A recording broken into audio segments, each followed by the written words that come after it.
When people talk about the south side of town, especially here in the United States, there's almost always this built-in assumption that it's the most dangerous, the roughest, or the most run-down part of the city.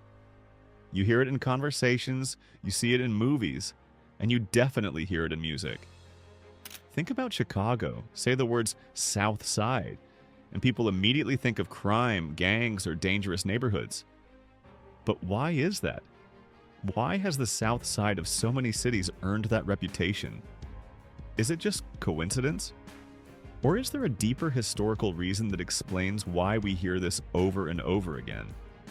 Today we're going to break this down because there's actually a lot of history, economics, and even geography behind this idea, and it's not as simple as south equals bad. It's way more complicated. So first, let's talk about the stereotype itself. The south side of Chicago is probably the most famous example. For decades, it's been portrayed in the media as the dangerous part of the city, with high crime rates, struggling schools, and poverty. But Chicago isn't the only city where this pattern shows up. You'll find people saying similar things in places like Dallas, Kansas City, and even smaller towns across America. The south side is where you're told not to go after dark. On the flip side, the north side often gets painted as the safe, wealthy, or desirable part of town. It's almost like a compass stereotype baked into American culture. But stereotypes don't just pop up out of thin air, they usually come from something real in history, even if they later get exaggerated or twisted.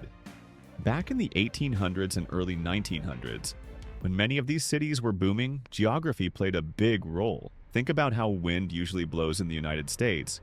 From west to east and often from north to south, city planners and factory owners didn't want smoke and pollution blowing into the nice, wealthy neighborhoods. So where did they put the factories, slaughterhouses, and rail yards? On the south side, downwind. Chicago is the perfect case study. In the late 19th century, the south side was home to the massive Union stockyards where thousands of animals were slaughtered every day.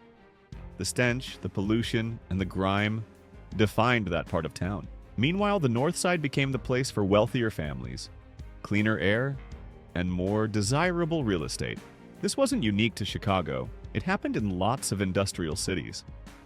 The south side often became the working class side, the place for cheap housing near dirty industries. And once that pattern started, it was really hard to break. Now add economics to the mix. When the money starts flowing to one side of town, that side gets better schools, better roads, better stores, and more investment. The other side gets left behind. Over time, poverty becomes concentrated. And poverty isn't just about having less money. It creates stress, lack of opportunity, and unfortunately, higher chances of crime. It's a cycle. Businesses don't want to open in bad neighborhoods, which means fewer jobs, which means more people struggling. And the worse it looks from the outside, the more outsiders label it dangerous, which only makes investment dry up even further. It's a self-fulfilling prophecy. On top of that, we have to talk about race and segregation. In the 20th century, housing discrimination and redlining policies played a huge role in shaping where people could live. In many cities, black families and immigrant families were literally pushed into southern districts. Banks wouldn't give them loans to buy homes outside of those neighborhoods, and real estate agents refused to sell in other parts of town. The South Side became the place where marginalized groups were concentrated, not because they chose it, but because they were forced there. Again, Chicago tells this story really clearly. The Black Belt on the South Side was one of the few places African Americans could live during the Great Migration, when huge numbers of black families moved north from the South looking for opportunity. They ended up packed into the South Side not because it was glamorous, but because systemic racism gave them no other option. Once those neighborhoods were marked off on redlining maps, banks wouldn't finance improvements, landlords didn't maintain properties, and the decline accelerated. And when poverty and lack of opportunity meet over-policing and systemic neglect, crime is bound to rise. That reality then fuels the stereotype that the South Side is just naturally violent or unsafe. But the truth is, it was engineered by decades of policy and inequality. Now here's the thing. This pattern isn't universal. Not every city's South Side is the bad side. In some places, it's flipped. For example, in Los Angeles, the West Side is seen as the wealthy, desirable area, while the East Side gets the stereotype of being poorer or more dangerous. In other cities, the bad part of town might be the North Side. The point is, it's not the compass direction that matters. It's how history, industry, and social policies shaped that specific city. But because the South Side ended up being the struggling part in so many well-known cities like Chicago, that idea spread and became a kind of cultural shorthand.